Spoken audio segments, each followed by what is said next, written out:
नमस्कार। राजेश की बात में आपका स्वागत है। आज हम लोग रेलवे स्टेशन परिसर में बैठे हुए हैं और महाराष्ट्र का चुनाव और झारखंड का और उत्तर प्रदेश के उपचुनाव के बारे में हम लोग समीक्षा कर रहे हैं। इस समीक्षा के क्रम में हमारे साथ डॉक्टर त्रिपुरारी विश्वकर्मा, ये भारतीय जनता पार्टी के नेता भी हैं और पिछड़ा वर्ग आयोग के पूर्व सदस्य भी हैं और वरिष्ठ नेताओं में से इनकी गिनती होती है।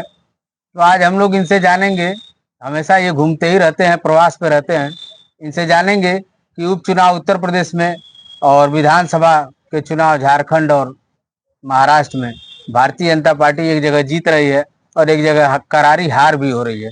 जिस तरह से महाराष्ट्र में प्रचंड जीत हो रही है भाजपा की, उसी तरह से झारखंड में प्रचंड हार भी हो रही है भाजपा की।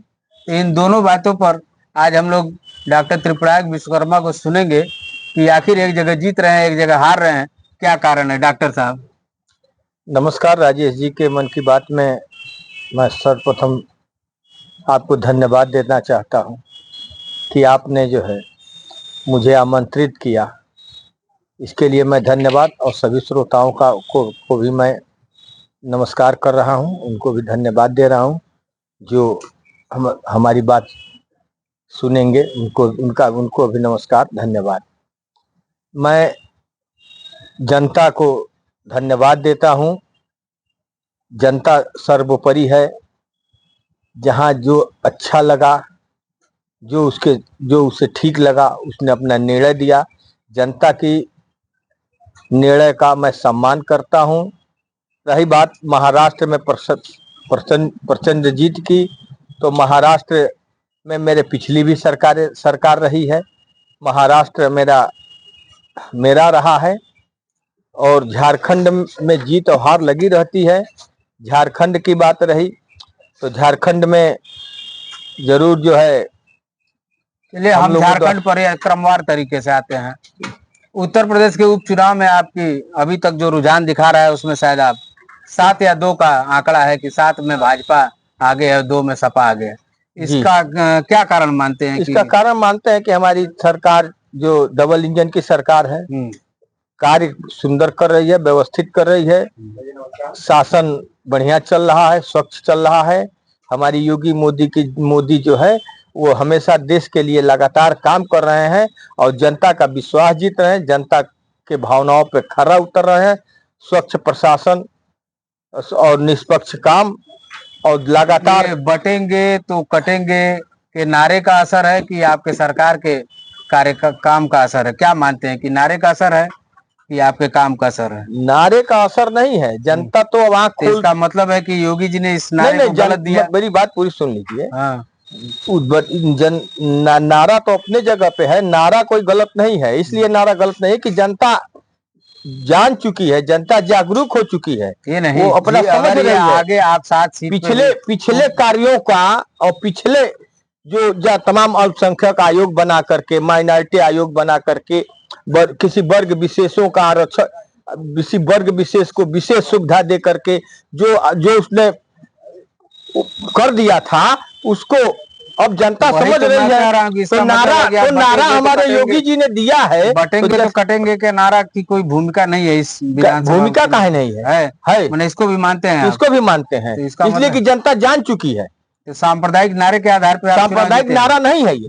सांप्रदायिक नारा तो जिस दिन मनमोहन सिंह कहते थे कि अल्पसंख्यकों का पहला अधिकार है, वो तो सांप्रदायिक नारा नहीं था। जिस दिन अल्पसंख्यक को एक शिक्षा के क्षेत्र में अल्पसंख्यकों की नियुक्ति के लिए अलग नियम थे और विद्यालयों के नियम के लिए अलग नियम थे, क्या वो सांप्रदायिकता नहीं थी? तो उस संदर्भ में जनता जान चुकी है। इसके पहले जो है वो किस तरह से शासन किया गया है, किस तरह से उसकी चर्चा हम लोग फिर बाद में करेंगे कि क्या क्या आपने किया है, क्या क्या कांग्रेस की सरकार ने किया, उसकी चर्चा हम लोग बाद में बटेंगे कटेंगे पहले आपने चर्चा किया है तो सांप्रदायिक की आपने बात चर्चा किया है, इसलिए मैं इसको मुझे छेड़ना। बटेंगे कटेंगे किस समय इसी पे चर्चा होगा कि महाराष्ट्र पर भी चला जाएगा? इसमें भी होगा। बटेंगे कटेंगे पे आपने चर्चा किया है तो मैंने अपनी बातों को रखा कि जनता जान चुकी है, केवल नारा देने से नहीं होता है। इसका मतलब योगी जी नारा गलत दिए हैं। नहीं, नारा सही दिए हैं, नारा जान गई होता है, जनता जान गई है, तो खुद ही योगी जी के नारे को दरकिनार कर रहे हैं। भारतीय जनता पार्टी जो है समभाव से चलने वाली है, कहीं किसी तरह का हिंदू मुसलमान की बात करने वाली नहीं है, सबको लेकर साथ चलने वाली पार्टी है।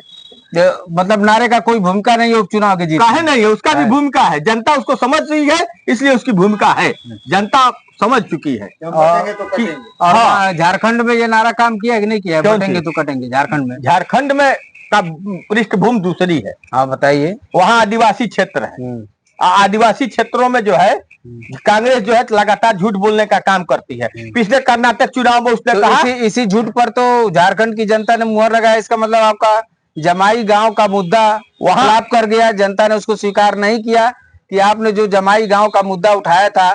अमित शाह जी ने भी जाकर के वहां पे कहा था कि मैं एंटी रिवर्स कानून लाऊंगा, जिससे जो जमाई गांव में जमीन उनके क्या बोलता है कि मुसलमानों के घुसपैठियों के नाम हो गई है, या वो संतान जो पैदा कर रहे हैं वो आदिवासी श्रेणी में नहीं माने जाएंगे।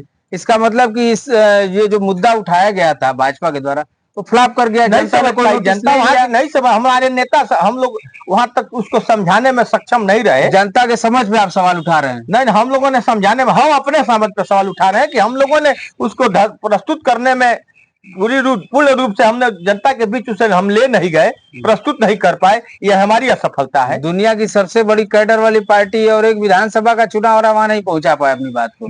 दुनिया की सबसे बड़ी पार्टी है, ठीक है, मेरी बातों को नहीं समझ पाई वहां की जनता ने। फिर आपने जनता के समझ पे सवाल उठाया है, ठीक है ना।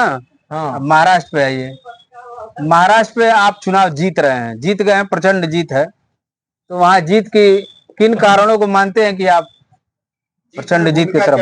जीत में हमारी भूमिका, हमारी सरकार की कार्यप्रणाली है। क्या है? हमारे मोदी जी का जो है जो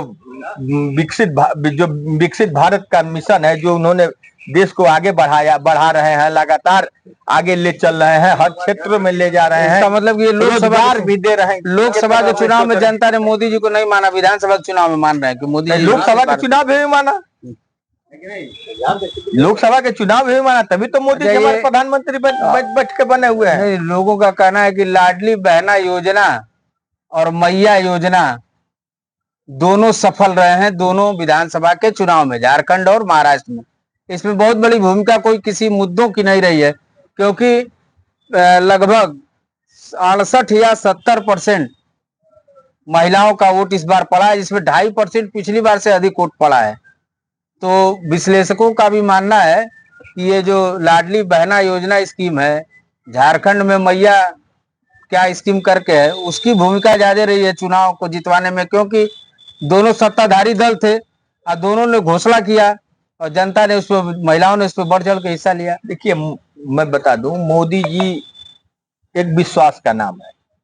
मोदी जी जो कहते हैं वो करते हैं, जनता जान रही है। और भारतीय जनता पार्टी जितना मैनिफेस्टो में कहती है उतना करती है, जनता को विश्वास है, इसलिए उसने जो है भारतीय जनता पार्टी के पक्ष वोट दिया है। लाडली बहन योजना हो या उत्तर प्रदेश में जब हम 2017 में चुनाव लड़े थे, 17 में, महाराष्ट्र पर बोलिए, उत्तर प्रदेश नहीं, तो हमने कहा था कि हम किसानों का पूरा ऋण माफ करेंगे, और बैठने के साथ ही हमने किसानों का संपूर्ण ऋण माफ किया था।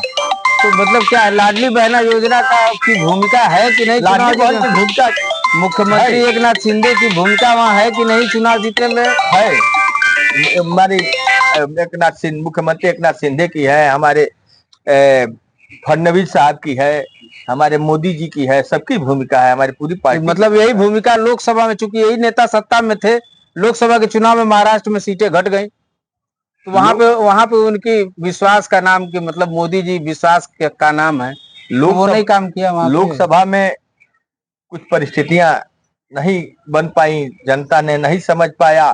फिर आप जनता के ही समझ पे सवाल लगातार उठा रहे हैं। उसी के नाते उसने जो है विधानसभा में, मेरा मानना यह है कि जनता आपसे ज्यादा समझदार है, आप जितना सदैव समझदार, लेकिन आप बार बार अपने बातों में खाली जनता को ही उनके समझ पर सवाल उठा रहे हैं। तो हमेशा डॉक्टर साहब, मेरे समझ में नहीं आ रहा है। जनता जो करती है वो। बहुत बहुत धन्यवाद कि आपने अपना अमूल्य समय हमको दिया। मेरे चैनल को लाइक करें, सब्सक्राइब करें और बेल आइकन को दबाएं। आपको बहुत बहुत धन्यवाद। आप लोगों को धन्यवाद। वो निकाल दिए थे। लाओ